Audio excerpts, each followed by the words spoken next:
A new real estate report says a vast majority of homes in Denver have dropped in value. Yeah, that report is from Zillow. The company's data says Denver is among the cities that have seen the most homes drop in price. So what does that mean for the housing market here in the city?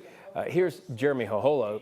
Jeremy, you're going to break all this down for us. Sounding the alarm yet? Yeah, remember that time during the pandemic, the housing market here in Denver was absolutely wild. The median price of homes in the city skyrocketed by nearly 40%, but now 90% of homes in Denver have dropped in value, according to Zillow.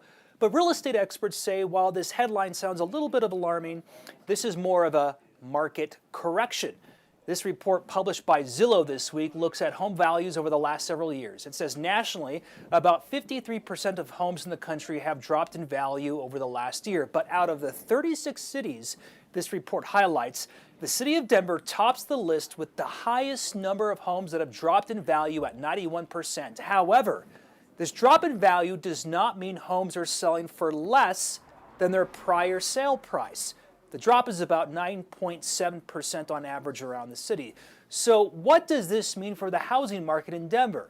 We reached out to the Denver Metro Association of Realtors for perspective. They tell us this 90% number really just reflects a market correction, a balancing of Denver's housing market, and that has pros and cons for both sellers and buyers. For sellers, they just have to work with the market that exists right now. And that's the same for buyers. Buyers are seeing a lot of inventory in the market and it kind of sits for a while and they have a great opportunity in a lot of cases to negotiate with sellers that they didn't have in previous years. But sellers are also in a position where they can kind of hold strong. They are sitting on a lot of equity. So to summarize here, Denver's housing market isn't what it used to be 3-4 years ago. That wild time is gone, at least for now. Anyway. Yeah, Jeremy, no homeowner wants to hear data like this, but if you own a home long enough, you see these corrections and the things are kind of cyclical. Yeah, that's what they're saying here. This is pretty much just a balancing. But, there's pros and cons out there for buyers and sellers. You're seeing homes out there that are staying on the market for longer. There's more kind of negotiating going on. So it's different than it was in 2020 to 2022. Isn't everything? Yeah. All right, Jeremy, thanks.